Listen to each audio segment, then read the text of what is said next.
'Diba? So, pag may variation, may apat na classification siya. Like, meron tayong direct, then inverse. Pangit na ng sulat nyo. Then, meron tayong joint, then combined. Diba ito yung mga combined? Combined yun, alam ko eh. Yan. Combined. So, yun. Pag direct, guys, mababasa mo yan, varies directly, proportional, mga ganon. So basically pag inverse, may naka-word na inverse.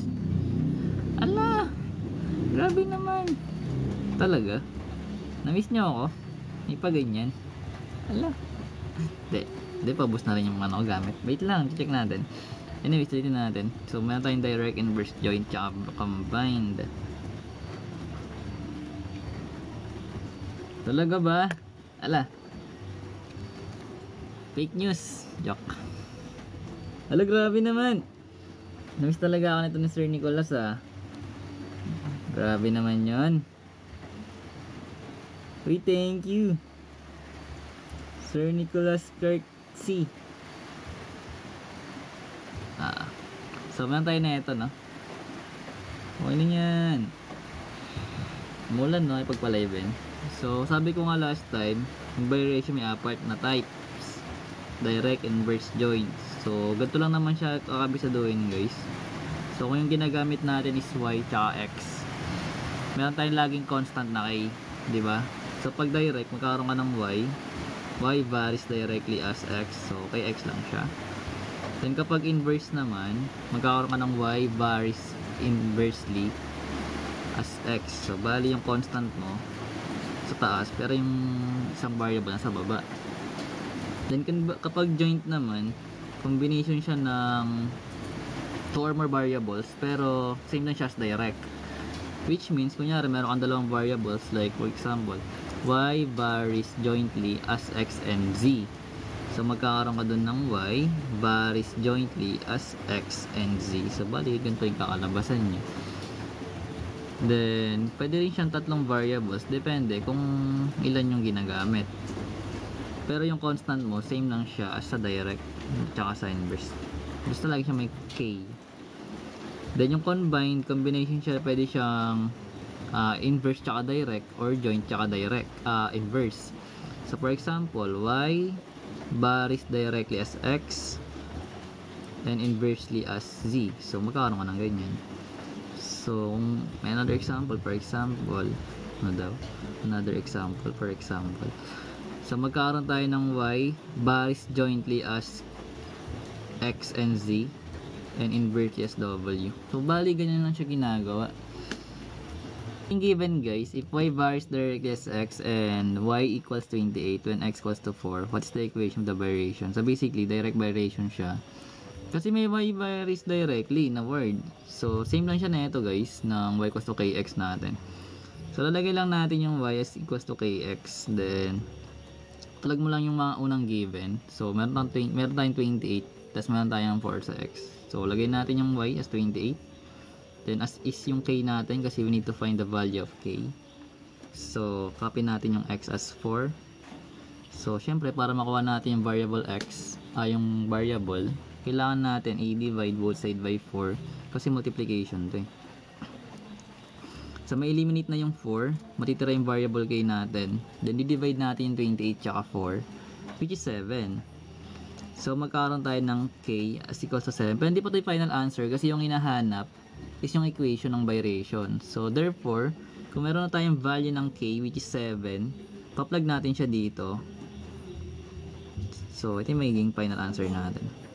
Guys, the area A of the triangle varies jointly as its base P and height H. So basically, this is joint variation kasi may word na jointly.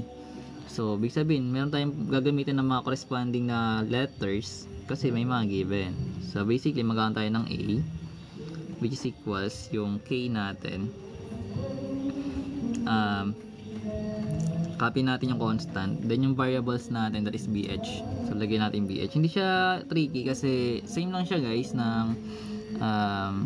direct variation. Kumbaga, pa hindi ka makita sa ganito, kung ano yung nakasulat ng mga letters, yun yung gagamitin mong mga variables. So, kaya the area A. So, meron kang A of a triangle varies jointly. So, equals yung K natin na constant. Tapos may binigay na base tsaka na height. So, BH yun, big sabihin. So, ngayon, may mga another na sentence like, if A is equals to 12, papalitan mo yung A mo ng 12. Then, kakopy mo lang yung constant. Lagi mo unang kukunin yung constant. So, magkakaroon ka ng B, which is 6. So, kapag magkakatabi yung mga variables, ibig sabihin, multiplication yun. So, meron kang H din na 4.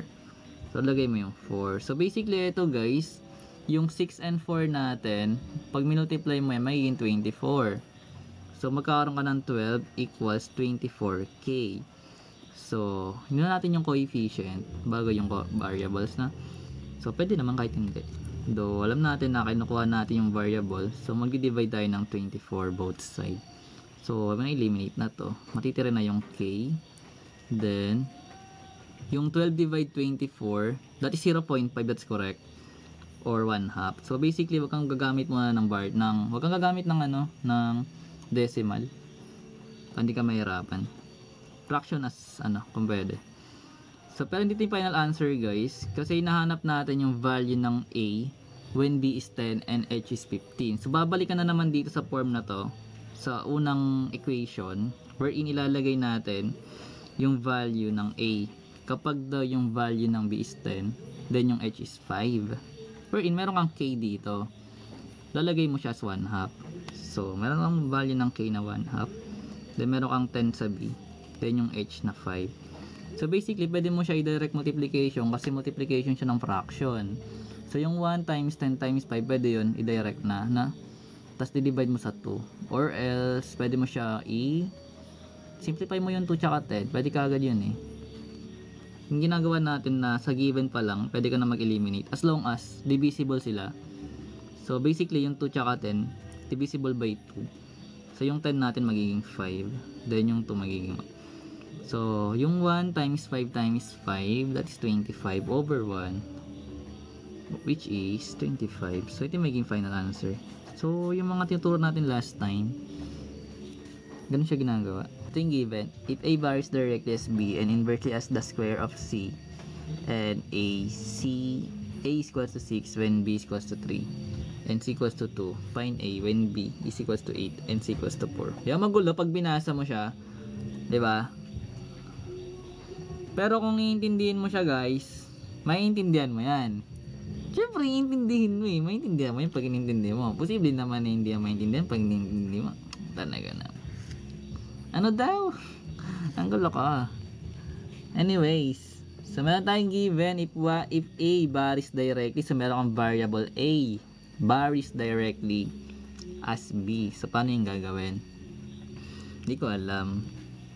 So magkakaroon tayo ng A varies directly as B. So, meron lang KB over as the square of C.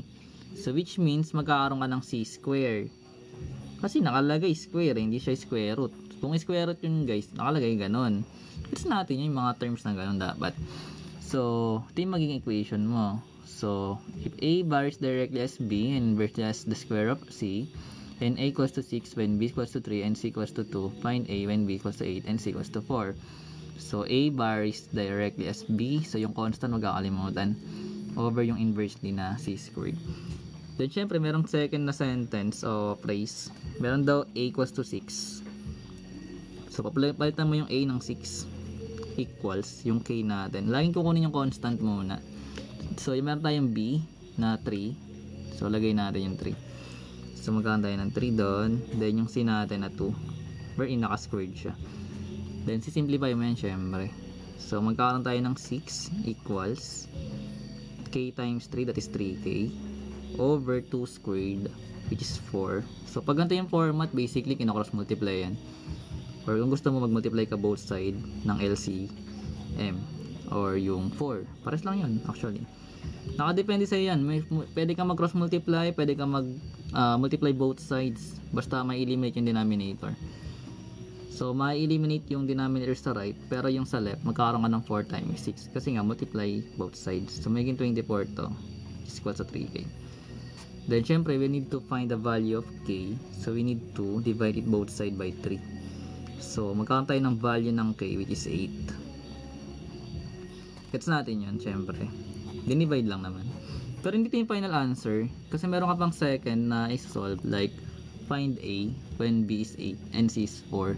So katulad nga ng ginawa natin kanina, babalik ka pa rin dito sa unang equation, so which means magkakaroon tayo ng a equals yung k natin which is 8, alam natin yun, tinod natin yun, then yung b natin that is 8 din, so magkakaroon tayo ng 4 yung c na naka-square. So basically bawal mo ito i-simplify, kailangan mo na ito simplify mo yung denominator kasi naka-exponent. So basically magkakaroon ka dito ng a, then 64, pwede mo ito gawing 64 kasi 8 times 8, then yung 4 squared that is 16.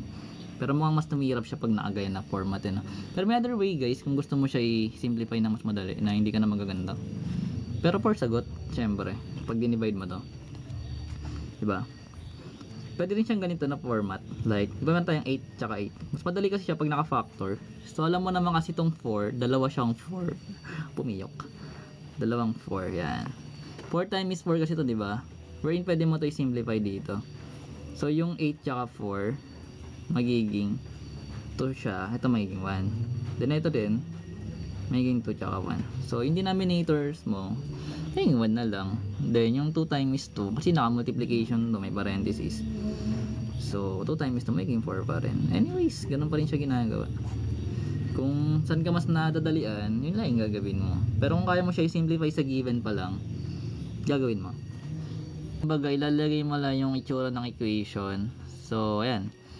The kinetic energy E of an object varies jointly with its mass m and the square of its velocity. Which of the following equation represent its relationship? May given pala. Dapat pala hindi ko nilagay yung which of the following. Maglalagay tuloy ako ng choices. A equals to E equals to K times M over B squared. B E equals K times M times B. C E equals K times M times B squared. Or D E equals K times M plus B squared. Ang sagot, Eddie. But A? Hindi siya A. Dapat C. Bakit? Kasi wala ka naman ditong nabasa na inverse. Magkakaroon ka lang dyan ng denominator kapag may nabasa kang inverse. So as long as wala ka nababasa ng inverse, hindi ka dyan magkakaroon ng denominator. So dahil jointly siya, yung mga variables magkakadirect, ano lang siya, nasa numerator lang sila lahat. So basically ito yung magiging sagot natin. So yung constant, remember, then meron kang varies jointly with its mass, yung m natin, then yung n the square of its velocity. So yung velocity mo naka-squared, so dapat nasa numerator lang sila lahat. So ito kasing letter A ito, honestly, magkakaroon tayo dito ng inverse. Kumbaga kung nakalagay dito is the kinetic energy E of an object varies jointly with its mass. Tapos may another variable, for example, and inversely, hindi na siya jointly guys, combine na pala siya. Anyways, ganun siya ginagawa. So pag may nakabasa kang combined, magkakaroon ka denominator. If 2 varies if 2, easy pala to. If z varies jointly as x and y, so jointly siya, and z equals to 60 when x is 3 and y equals to 5, find z when x equals to 2 and y equals to 3. So basically, magkakaroon tayo ng z kasi yung variable na ginamit. So varies jointly, so yung constant wag kalimutan. Then dahil jointly siya, copy mo lang yung x and y, multiply lang. So then plug mo na yung second na given. So meron daw 60 as z, then copy natin yung constant, then yung x natin is 3, then yung y natin is 5. So stop ka muna doon, kailangan mo i-solve yung constant lagi. So pagdating dito guys, para hindi ka na mahirapan, lagay mo na lang tong 3 times 5 dito. Pwede naman yun eh. Then pag iwalay mo na lang yung mga pwede mong gawin. Like yung 60, pwede mo siya gawing divisible siya by 3. Divisible. So gawin mo siyang 20. Diba? Then yung 20 tsaka 5 divisible by 5. So magiging 4. Pwede ganun ng mga format. Nasa iyo pa rin yan paano mo siya isa-solve para makuha yung value. Pero kung hindi mo trip yung gantong way na pag simplify sa given pa lang, edi gawin mo yung normal na tinuturo sa inyo. Like kung meron tayong k times 3 times 5, then meron tayong 60 dito, then simplify mo muna. So magkakaroon ka ng 3 times 5 which is 15, then copy mo yung k, then tsaka mo divide by 15. So magkakancel ng 15, so magiging 4 pa rin daw. So pares pa rin sila. So dito yung sagot, kasi yung tanong is find z when x equals to 2 and y equals to 6. So babalik ka dito sa given, pa-plug mo yun. So meron tayong z, then yung k natin na 4 lagay natin, then yung x daw is 2, then yung y is 6. So copy natin yung z. So yung 4 times 2, that is 8 times 6, that is 48. So magkakaroon tayo ng 48. Ito yung final answer. So basically nasa iyo yan paano ka mag-simplify. Pero kung gets p bar is directly as the square of root of q and inversely as r, which of the following expressions correctly represent the constant of variation? Okay. So basically guys, sige try natin muna walang choices. Then tingnan natin kung paano nyo siya i-solve. Or yan, ganyan ba yan? PR. Di, ang kukunin mo is yung K. Ala, report, walang choices nga ni. Una. Ang kukunin mo dyan is yung value ng K. Ay, value. Yung equation ng K in terms of sa ibang variables. So, dapat naka K equals siya. Ganon. So, kung meron kang eto kunyari, yung ginawa mong equation, yung p equals to k equals square root ng q. So bali mamanipulate na yung formula. So magiging manipulator ka katulad ng isa dyan. Ala, joke lang. Joke lang. Anyways, so meron tayong mga choices na choppy. Ayun na, kumanta na. Ito ba yung choices? Ito ba yung choice niya? Ay, iba na naman pinagkasabi ko. Ang gulo ko mag-live. Ramdam kong magulo. So, ganito yung gagawin actually. So, bale.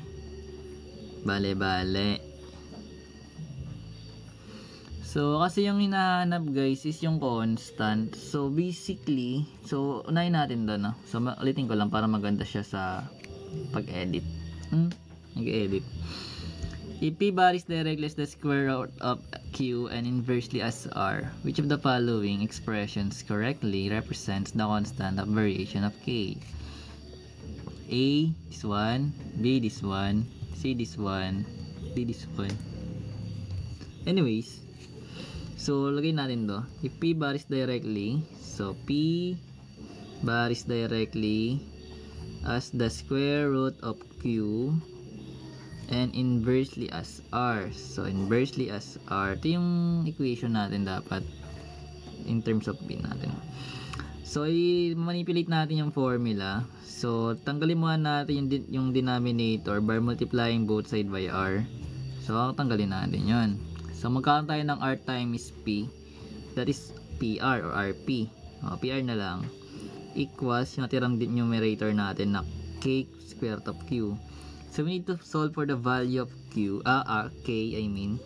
So, kailangan natin mag-divide both side by the square root of q. So, may eliminate na to. So, basically, ito na yung magiging sagot. Yung k equals PR over square root ng q, which is letter D. So, siya ginagawa. So, the volume V of a gas varies directly as the temperature T and inversely as the pressure P. If B is equals to 10 liters when T is equals to 300 Kelvin and P equals to 2 atmospheres, find the constant of variation of K. Variation K yan. So basically, magkakaroon tayo ng equation, yung volume, B daw, varies directly, yung constant wag kalimutan, temperature, letter T, and inversely, so pag inverse sa baba yun, as the pressure P. So we need to solve for K muna. Meron tayong given sa B na 10. Lagay natin yan. Then yung K natin is 300. K pala is K pa rin. Yung T is 300. Then yung P is 2. Tama? So magkakaroon tayo ng cross multiply kung gusto mo. Or pwede siya multiply both sides yung ginagawa natin. Basta pag may denominator, ganda ginagawa ko eh. Pero nakadepende sa inyo yan. So 2 times 10, that is 20. Then ito 300 times K. That is 300K. Dami. Eliminate na yung denominator. Then divide lang natin by 300. So basically, pwede mo tayo simplify. So ito another trick para sa... Hindi siya trick actually. Marami na nakakalam na ito. Pag may 0 sa both numerator denominator, pwede mo eliminate. Then divide mo na to.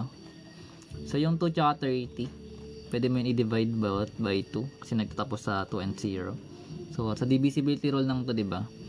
The number ends with 0, 2, 4, 6, 8. Pwede na ma-divide sa 2. So basically ito magiging 1, ito magiging 15. So magkakaroon tayo ng value ng K, which is 1 over 15. Ito lang siya ginagawa. Gets yun? Pero kung gusto mo, direct ka na agad sa value ng K, edi manipulate mo tong given. Like, dito pa lang, ano mo na siya. Solve mo na siya for K, ibig sabihin. So, pag dinivide mo, or pag multiply mo both side by P, para ma-eliminate yung denominator dito, magkakaroon ka ng P times B doon, or PB. Then, magkakaroon ka ng KT. Then, divide mo both side by T. Then, pa-plug mo na siya as K equals PV over T. Kumbaga, nagkaroon ka na ng equation for K. Then, tsaka may pa-plug yung mga value na given. So, big sabihin, ganun pa rin kakalabasan. Kasi pag pinlag mo dito yung P, which is 2, then yung V natin, which is yung P. Wala. Yung B natin. B ko. Ba't wala akong B? Ay, ba't wala akong B? Ito yung B. B pa rin. Ano ba yung nahanap? Hindi ko nahanap. Ito pala dito. Ito yung 10, hindi ka pala nakita. Ito pala. Nantok na. So, meron tayong T. That is 300. So, basically, ganun ba rin. So, dito ka, pwede kang 10 to guys. Di, tanggalin mo to. Tsaka itong isa. Then, divide mo naman to ulit. Then, may 15. So, 1 over 15 pa rin. Pares lang yun. Basta yung concept, basahin mo na mabuti.